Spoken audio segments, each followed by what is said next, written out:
is Trisha Sivam.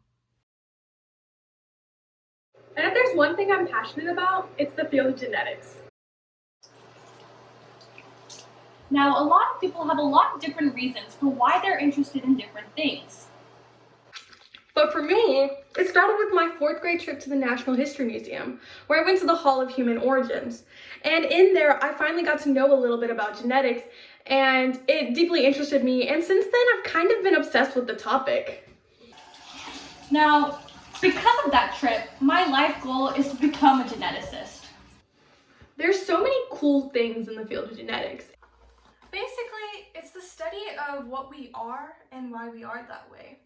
Essentially being the study of our past, our present, and our future. Let's see if I can fix this. Now, to go by a textbook definition, it's the study of heredity, genes, and genetic variation.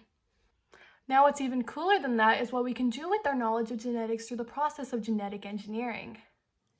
Now, you see here, genetic engineering is the intentional alteration of an organism's genetic characteristics. Cute. Now, let's see if I can change my outfit. Ready, set, go.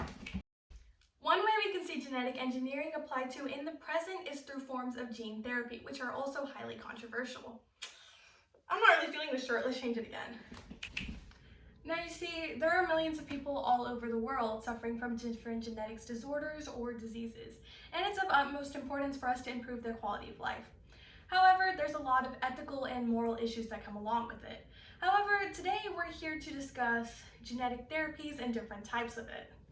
Now, we see genetic engineering used in gene therapy through the insertion of a new gene or through the alteration of a previous gene in order to either aid in curing the disease, fighting the disease, or preventing the disease from occurring altogether.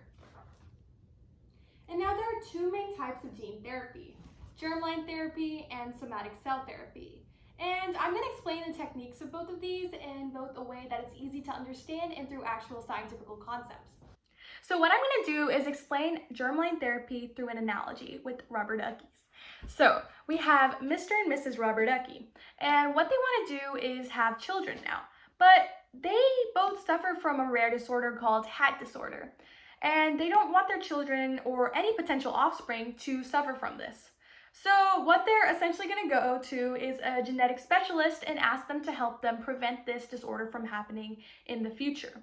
So this genetic specialist will go into the reproductive cells, so either the egg or the sperm, and edit the genes inside of it or insert a gene that will prevent it from happening in the future. However, techniques like these are also highly controversial. Whether we can do it involved with religion or politics or morals, but it hasn't been highly tested either. However, there's a more popular and well-tested version of the cell therapy, which is known as somatic cell therapy. So I'm going to use another example. So we have Mr. Vampire right here, and he suffers from a disorder that prevents him from going out into the sun as his skin will burn. So he would go to a genetic therapist or a specialist and ask them to prevent this from happening. And what they would do is they'd go into his somatic cells, which are his body cells, and specifically found on the skin. And they would either insert a new gene or alter an existing gene to produce a protein that will help protect his skin from the sun, just as like everybody else is. It's common knowledge that DNA is one of the main controllers for the way our body acts or reacts to different stimuli.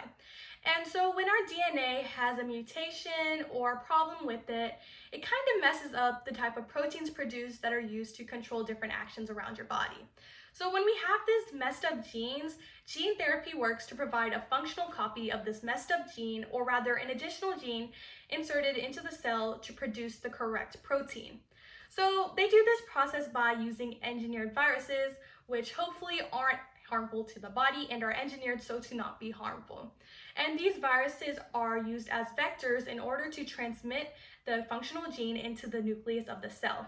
And by doing so, the functional gene supports the production of the normal protein without the mutation to correct the underlying cause of the disorder or disease.